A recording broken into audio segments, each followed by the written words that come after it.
Dozens of children in the conflict zone in eastern Ukraine have been killed or injured by landmines. What seems like an intriguing object on the floor often turns out to be a deadly trap. And in reaction to this, UNICEF, the UN Children's Fund, has launched a campaign to promote awareness of these mines. And we're outside the offices here in Kiev of UNICEF to find out more.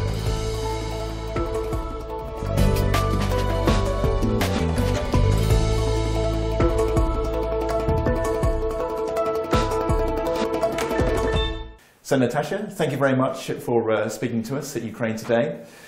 So the first question for you, the Ukrainian government issued some figures about children injured and killed by landmines, 42 killed and 109 injured since the conflict began last year. I was just wondering what sort of challenges UNICEF faces in dealing with these mines. Yeah, this is just a confirmation that when it's a conflict, the children are the most affected. And as you mentioned rightly, they are losing their lives and they are also getting injured for the long life, and they get long life problems just because of the unexploded devices and the landmines. UNICEF is really taking this issue very seriously. And we develop a mine risk education campaign in cooperation with the Ministry of Education, Ministry of Internal Affairs, the State of Emergency Service, just to protect the life of the children.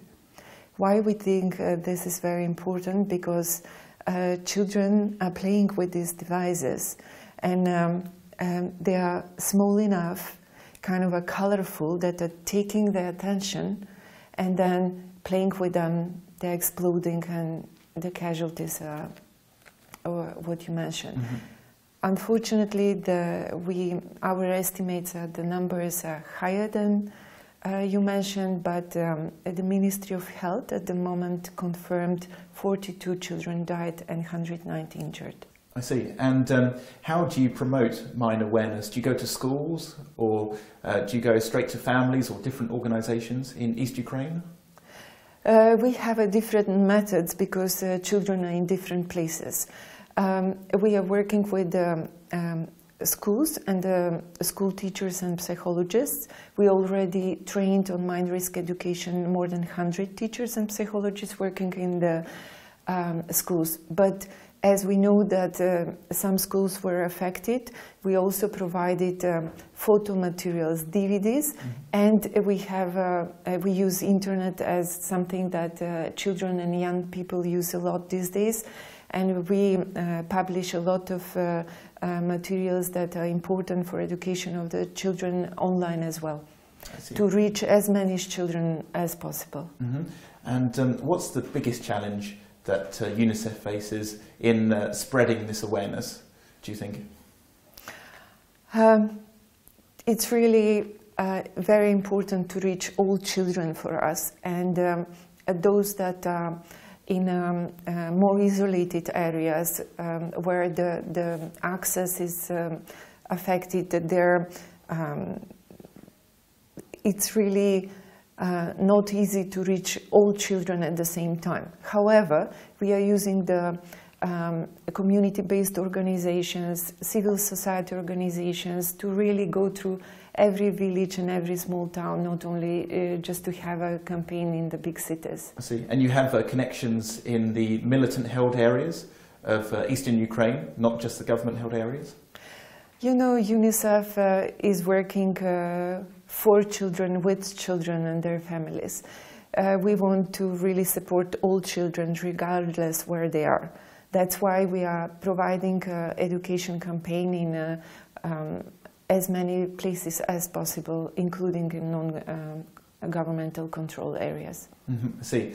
And do you think that the problem of mines will keep going for many years to come? For example, in Sarajevo, although the war finished at least 10 years ago, still in certain areas of the mountainside, you cannot go. It's still sealed off because of the danger of mines that are still there. Do you think this will happen in Ukraine? Do you think there'll be areas where people can't go in the future? It's very important to keep in mind and to learn from the previous experience that we try to include in our educational material. Definitely there is a need of widespreading the message and the concerns that children and adults should know about when they're affected by landmines and unexploded devices. However, another element it's very important to include, and that's demining. The authorities of Ukraine already started to demine. They successfully take away more than 33,700 devices as we speak since July 2014, and that process needs to continue. That's for the experts. At the same time, I mentioned that UNICEF with the partners needs to continue educating specifically children and their families to protect their lives. I see. Okay, great. Natasha, thank you very much for the interview. Thank you too. Thank you.